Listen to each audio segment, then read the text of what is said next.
everyone has their favorite games. It's like having a favorite movie or a favorite TV show. It's just something you have. But today, what I've done is I've taken a list of like 20 of my favorite games because there are so many good games, and then arranged them in an order from 1 to 10 of what out of those 20 were my favorites. And so here I'm going to go from 10 to 1, explaining what the game is, why it's good, and how I came to the decision of it being on my list at that point. So in the description there'll be a link to each time of what game it is. I'll leave the last one a secret. Some people might know what it is because they know me as a person and I've told them a billion times that it's my favorite game. But yeah, so check the description and click there if you just want to skip to one of the times. But anyway, hope you enjoy. Number 10. So 10th on the list is Prince of Persia, the Sands of Time series. So that's Sands of Time, Warrior Within, and The Two Thrones. This barely got on from one of the other games that I had, but I was just like, this has a little bit more nostalgia to it, so I put it up there just because it had that nostalgia attached to it. Having said that, though, I only finished this game this year. So the last one, so The Two Thrones, I finished this year, and I've played the first one, so Sands of Time, when I was like 10, 8 or 10, between that, I don't remember exactly, it's been so long. But I've always been able to go back to this game. I've played the first two at least 3 times each, and then the last one I've only played once because it was only this year that I completed it. But the game itself is a stealth game, so you play as the prince, who has to always sneak into some kind of building or city or something like that. And you gotta get in there and basically stop shit from getting fucked up, pretty much. Like, something's gone wrong in every game and you've got to fix it. First one, it's like the sands, you unleash the sands of time and then people turn into sand monsters. The second one, the Dahaka is chasing you, so you gotta stop the Dahaka from chasing you. And then the last one, your city, when you go back to your city, is under attack, and so you've gotta fix that this time. The whole series is kind of like what would you call it? It's like when you finish the last game, it hints that you should play the first one again, so it's like a looping series, which is kind of what all the games are about. Like, each game has that, what you do is the end of the game, so it's very weird, but I'll try not to spoil anything. So you should just go play those games yourself, but this is 10th on my list. It's pretty good. My favorite one's probably the Sands of Time, which is the original. It's just great. Number 9. Ninth on the list is Metal Gear Solid 1 for the PlayStation 1. You play as a dude named Snake who's just come out of retirement to go and infiltrate some building to do whatever the fuck, because cunts want you to do that. But it's another stealth type game, and I've only played the first and second ones in the series, and the second one I didn't. It's as good as the first one, but I didn't like the plot as much. The plot was stupid. You don't play as Snake. So the first one is the only one on this list, whereas other games have the series as a spot. I put this 9th above Prince of Persia because it just has a better plot, and gameplay, I would say, is a little better. It just deserves that step up from it. For instance, Metal Gear Solid has bosses, and you have to work out a different way to kill each of them.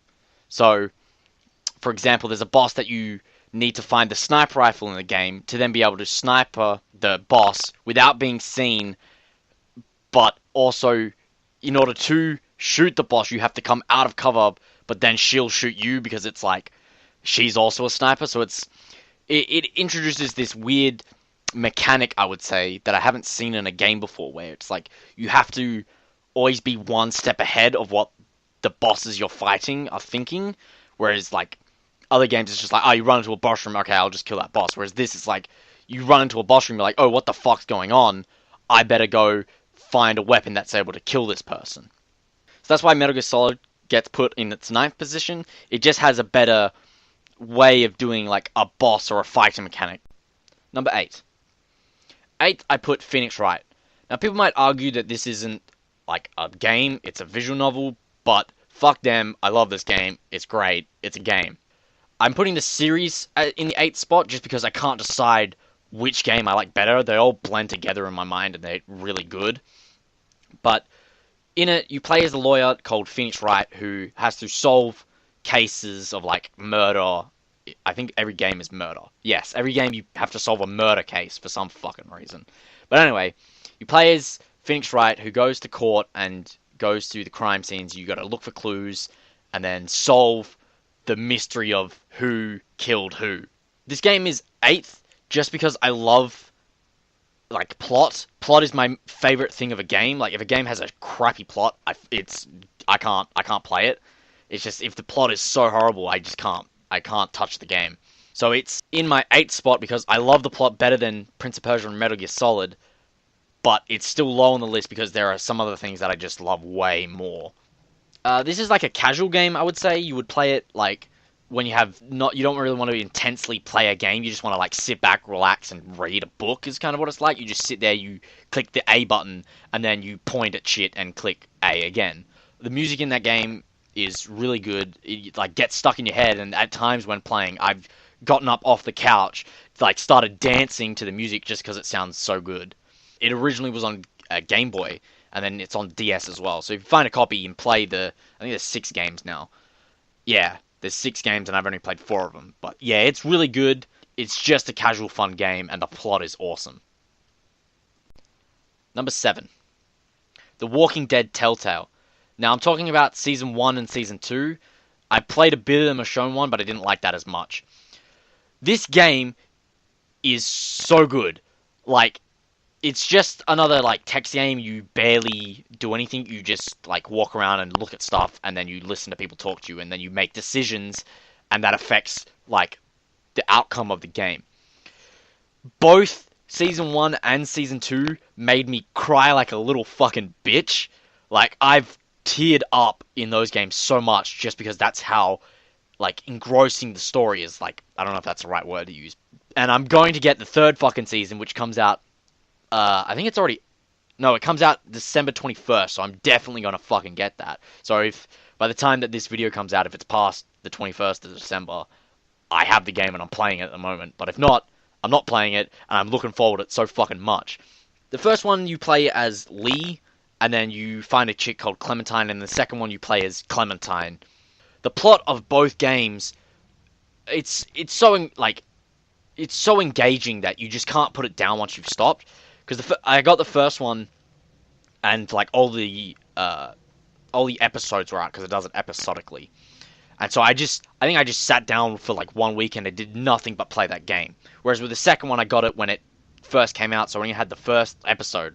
And then I had to wait like 3 months for the next, and then like keep waiting. And I remember during that time I was like so annoyed that I just couldn't continue the story. By the end of each game, you're going to be in tears on the floor crying because it's so engaging. Even if you're not a fan of non-games, like where it's just plot and you don't do much, I recommend both of the Walking Dead games just because they are really fucking good. And if you're a fan of the Walking Dead series, it's even better. Number 6. Tomb Raider, the 2013 version made by Square Enix. This was really difficult to put on my list. I kept debating whether it should be in 6th position or 5th position. It was very hard, and what's in 5th position, if you know what it is already, but it just beat it. Like, that game just beat Tomb Raider. But this is probably the most different game on the list that I have, just because it's a more action type game. Like, I wouldn't say it's very combat based, but the combat is most out of place compared to the other games that I put on this list. It's another stealth type game. Like, it's not, you don't really sneak around, but it's got these puzzles and you kind of have to move around the environment in a way which you can't be seen by the enemy, and then you come out and attack them. Its plot is great. I don't know how to explain the plot. You're Lara Croft, and you go to an island that your friend was like, yeah, there's some cool shit on this island, so let's go there, and then you crash on it, and whatever fucking happens, and you get separated from it and shit. Just, there's some points in the game, though, where I got lost a bit, like, because it's an open world game, and I just got lost into what I was meant to do next. It's a very flowing game. So what I mean by that is you seamlessly go in and out of combat. So you start off like you sneak up to an enemy, and then you're straight into the fighting and doing whatever, and then it's like you instantly go back to sneaking. It's just like a seamless transition. So it's not like some games where it's like a clunky, like, oh shit, now I'm fighting, or oh shit, now I'm like doing something else. It flows very well, and even though you can get lost at times, like the game points you in like the direction that you need to go pretty easily, and it's quite easy to follow. The top 5. These were probably the easiest to pick out of the bunch, just because they have that something that shoves them forward better than anything else. They stand out compared to the other ones that I've said so far, whereas they were all hard to like put in an order. These were very easy, I would say, just because of reasons that I'll get into when I get to the specific games. So having said that, here's the top 5. Number 5. Undertale. This is the only indie game I have on the list, I'm just realizing, but it is perfect. I'm going to say this for every game in my top 5, but it is a masterpiece of a game. It resembles those old SNES type graphics, and then brings in an element of plot that those SNES games just didn't seem to have, and just ties it all in together with awesome music, awesome fights, and I can't stress enough how fucking well they do character development in this game. There's a character introduced, and I won't say much because anything I say for this game is a spoiler according to its community, but there's a character like that you meet, and then you instantly get attached to them, and so if you kill them, you feel like a fucking asshole. Like, the people that I've seen play this game have all killed this person on like their first run, and then just like absolutely hated themselves for it. Like, it does such a good job in making you love these characters. The special thing about this game is that compared to other RPG type games, you don't have to kill anyone. That's like one of the things it stresses on the Steam page. It says, like, this is an RPG where you don't have to kill. There's a way out of every single fight. Like, that you don't have to kill, if, like, I can stress that enough. If I had to recommend any game on this list, this is probably the one that I would say everyone should play, just because its story is amazing. It fits well with most people, unless you're like a strictly multiplayer first-person shooter. It's like the opposite genre of that. It's a top-down, pixelated, story-based, kind of like those shooty games where you're a little plane, you gotta fly through space and shoot like oncoming enemies. That's kind of what the fight style is like. The game's $10 on Steam, so fucking just buy it now. It's awesome. You'll spend the next fucking day doing nothing but playing this game because it's great. Number 4. Life is Strange. This is probably my favorite game, but I don't have nostalgia attached to it like I do the other 3 on this list. And every gamer knows that nostalgia is a dramatic choice in what they view as their favorite game. Life is Strange is another choice-based, make-your-own-decisions game, kind of like the Telltale ones, but it's made by Square Enix this time. The graphics make it look amazing, the plot is awesome. There are some times in the game where you just have to like stop and take a breather just because of like what's just happened. You just have to stop and be like, whoa, what the fuck? The cool thing about this game compared to other Telltale type games is that it adds a new mechanic where you can reverse time and redo the decision that you just made. At certain points in the game, it won't let you do this just because it like needs you to have a final decision. It can't have you continuously rewinding until you get the thing you want. It needs you to just have a single choice and then that be it. But other than that, it lets you rewind like most of the choices that you do. And fuck, man, it is like so shocking, some of the things that happened, and like I cried like at multiple points in this game. I was just so engaged in what was going on that I don't think I put it down. The only time I put it down was the final decision, and that was because I couldn't decide. I just had to be like, no, I can't decide right now. I'm coming back to this later when I can pick what's going on. It really is my favorite game on this list. It just, if I had played it when I was like a 6-year-old, it would be number 1. Number 3. Kingdom Hearts, the series. Now, I've only played the first and second game in this series, so Kingdom Hearts 1 and Kingdom Hearts 2, but I know the plot for the other games, so I'm not talking about this without knowing what the fuck happens and everything else. This game beats Life is Strange just because I played it when I was very young, and it's like a lovable game. You love it so much. It's just because of that nostalgia. It's like why I like it so much. The game itself is Disney and Square Enix crossover type thing. So you play as like Final Fantasy characters or like non-established Final Fantasy characters, and then you go to different Disney worlds and like there's shit happening in them, and you gotta like solve problems. Not really, but like you gotta figure out what's going on and like do different shit. It's just a fun game, especially when you're young. Like so, I played this probably when I was like another like 8-year-old kid playing Kingdom Hearts, just because it has that Disney, and because I like Disney and I still do. It like gets you involved because of that aspect. I'm also a huge Final Fantasy fan, so it also got me in that, which is why I love this series so much. It's just because it takes my favorite like creator of like movies, which is Disney, and then my favorite game series, I would say. It's not really my favorite series, but like it's up there. Like I've played a lot of the Final Fantasy games and I love them all. But it mixes those together for just a great game.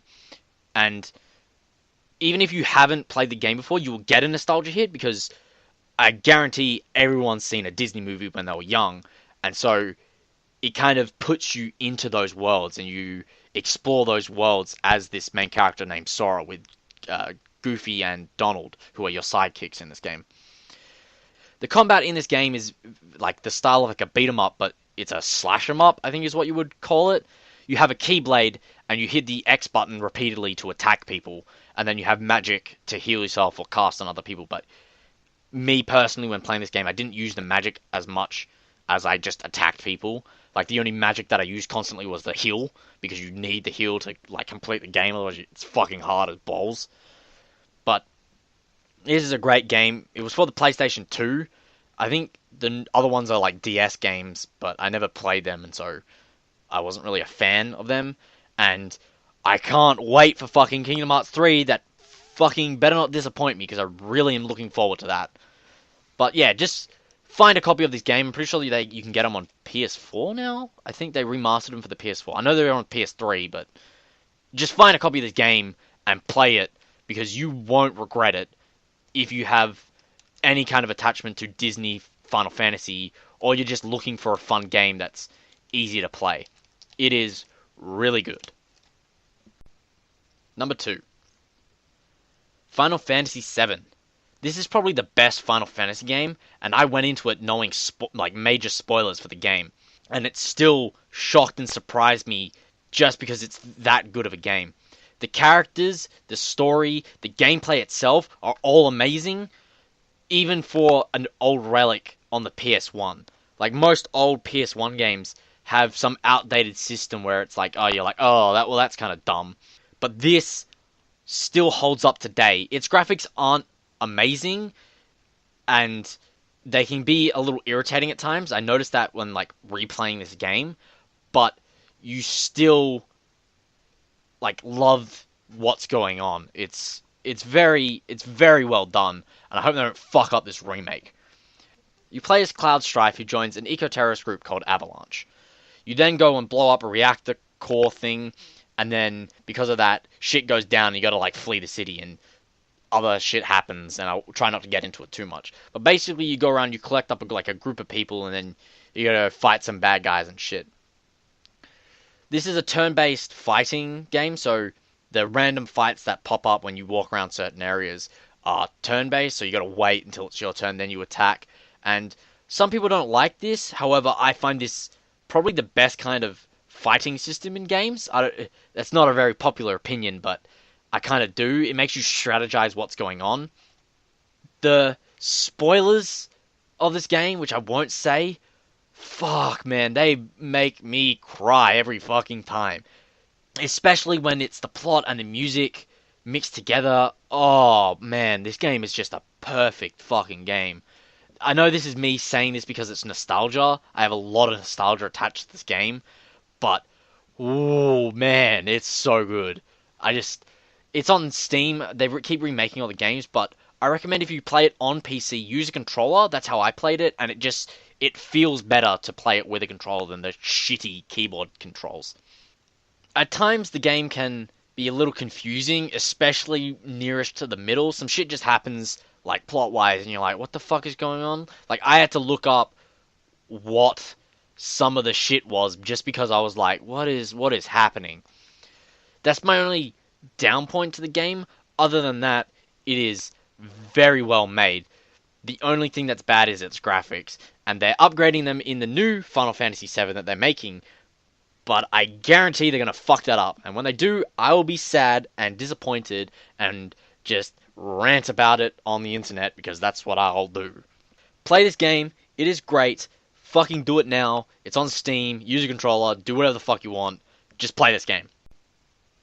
Number 1.